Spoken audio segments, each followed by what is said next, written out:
something strange is about to happen. God is about to do something unimaginable. Have you ever been so sure you were heading the right way, only to discover that God was trying to stop you? What if the person or animal you least expected became the one God used to save your life? Tonight's story begins with a strange journey, a journey filled with secrets.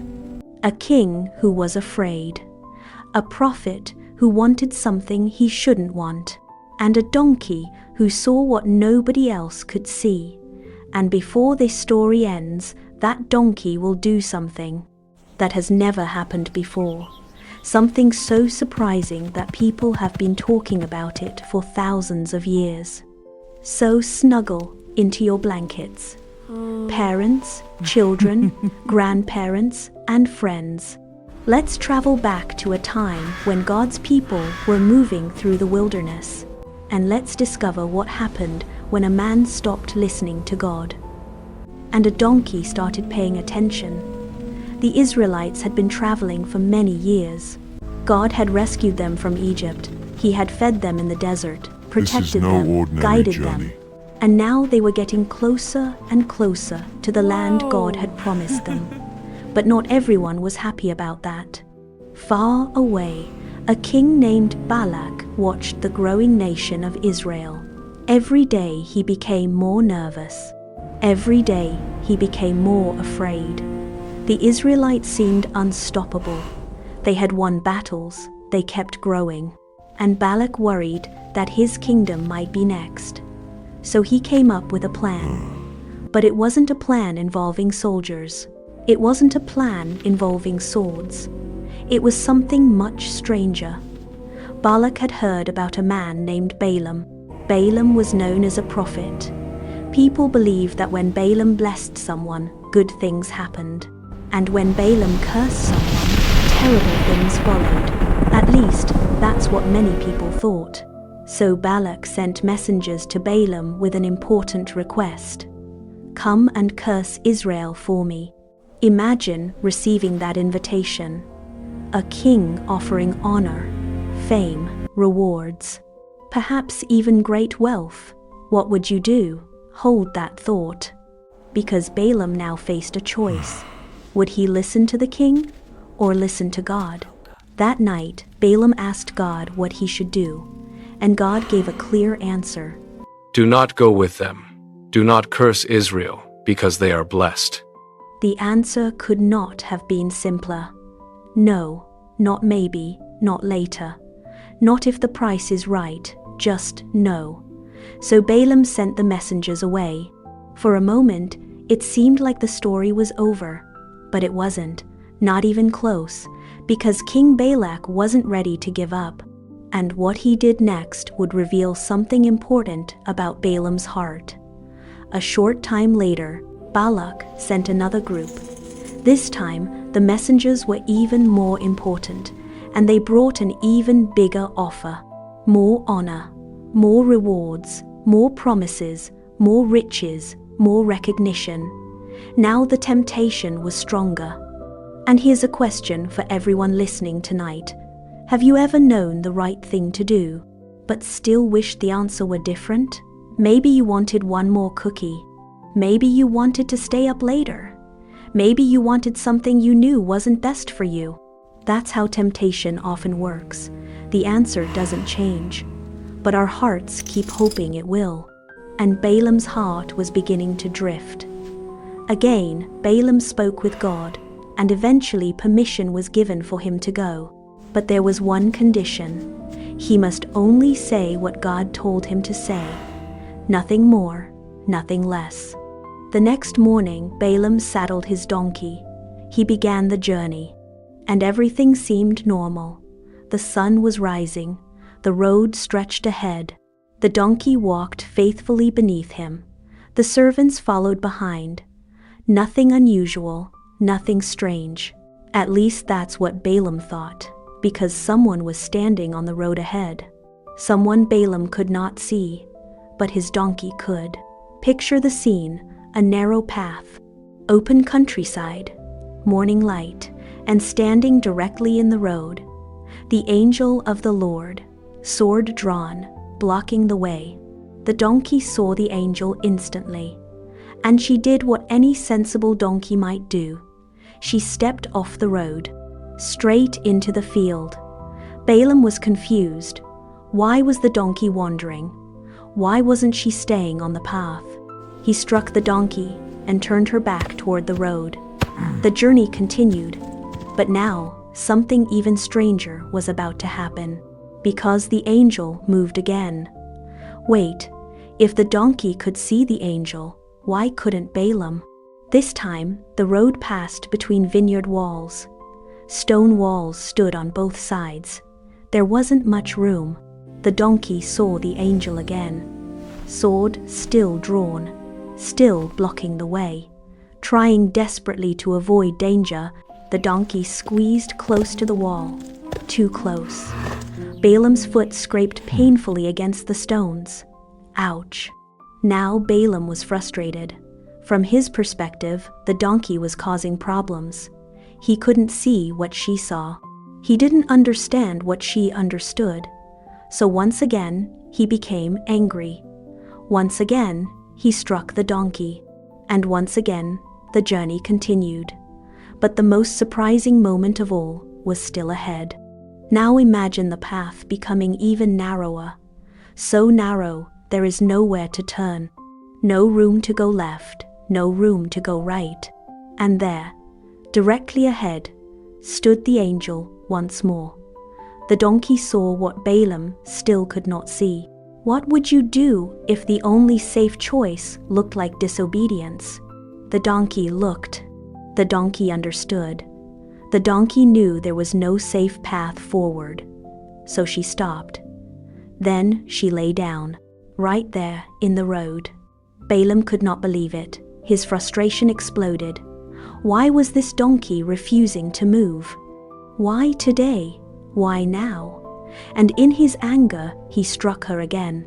But then, something happened that nobody expected. Not Balaam, not the servants, not the king waiting far away. Not anyone. The donkey spoke. Yes, spoke. Not a sound, not a bray, not a noise. Words, clear words. Can you imagine that moment? If your pet suddenly started talking at breakfast tomorrow morning, would you spill your cereal? Would you jump out of your chair? Would you tell everyone you know? Balaam was so upset, he almost seemed to forget how impossible this was. He answered the donkey. Yes, he answered her. The conversation had begun, and it would change everything. The donkey continued. Have I not faithfully carried you all these years? Have I ever behaved this way before? That question hung in the air. Balaam thought about it. The answer was obvious. No. The donkey had always been faithful, always dependable, always trustworthy. And suddenly, something important was beginning to happen. To think, to notice, to listen. Sometimes that's exactly what God does with us. When we rush ahead, when we become stubborn, when we refuse to pay attention. God may use unexpected things to get our attention. A delay, a problem, a closed door, a conversation, or in Balaam's case, a talking donkey. Then God opened Balaam's eyes, and finally, he saw. There stood the angel of the Lord, sword drawn, standing directly in the path. Suddenly, everything made sense. The donkey had not been the problem. The donkey had been protecting him. 3 times she had saved his life. 3 times she had seen what Balaam could not see. 3 times she had acted with wisdom, while Balaam acted in anger. Think about that for a moment. The prophet couldn't see. The donkey could. The man was blind to danger. The donkey recognized it immediately. What an unexpected reversal. The angel explained why he had come. Balaam's path was wrong before God.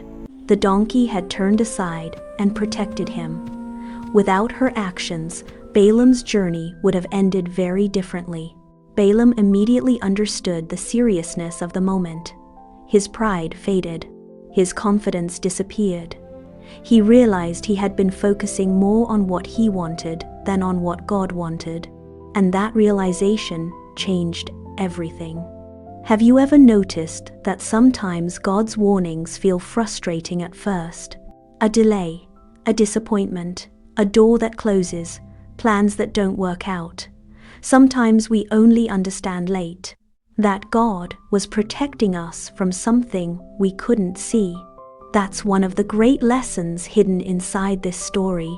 The donkey could see farther than Balaam, not because she was smarter, not because she was stronger, but because God allowed her to see what mattered. And sometimes God's protection comes in unexpected forms. The journey continued. Balaam eventually met King Balak. The king was excited. At last, the prophet had arrived. Now surely Israel would be cursed. Surely Balaam would speak the words Balak wanted to hear. But something surprising happened. Every time Balaam opened his mouth, blessings came out instead. Not curses, blessings. Again and again. Balak became frustrated, then angry, then completely confused. Why wasn't Balaam doing what he was asked? Because God had made his will clear. Israel belonged to him, and no king could undo God's blessing. No amount of money could change God's plan. No amount of pressure could change God's truth. What God had blessed would remain blessed. By the end of the story, King Balak's plan had completely failed. Balaam had learned a difficult lesson. The donkey had become one of the most memorable animals in the entire Bible. And everyone involved discovered something important. God sees what we cannot see, always. When roads seem blocked, when delays appear, when things don't make sense, God is still working, still guiding, still protecting, still leading. Before we end tonight, here's a question for every family listening. Is there something in your life that feels like a frustrating delay? Maybe instead of asking, "Why is this happening?" we can gently ask, "God, what might you be showing me?" Because sometimes the obstacle isn't standing in your way. Sometimes it's standing between you and danger. And sometimes God's protection looks very different from what we expected. Sometimes children notice things adults miss. Sometimes wisdom arrives from the most surprising places. Keep listening, keep talking together, keep inviting God into your family's everyday moments. If you enjoyed tonight's story, remember to join us again for another bedtime Bible adventure. Until then, rest peacefully, because the God who watched over Balaam's journey is watching over yours as well. Let us pray. Dear God, thank you for loving us enough to guide us even when we cannot see what lies ahead. Help our family listen to your voice, trust your direction, and rest tonight knowing you are protecting us with perfect wisdom. Amen. And if you'd like another bedtime Bible story tomorrow night, you'll find one waiting right here at SparrowSprout Bible Stories. God is still working, even when we can't see it. Until then, good night, and God bless your family. Until then, good night, and God bless your family.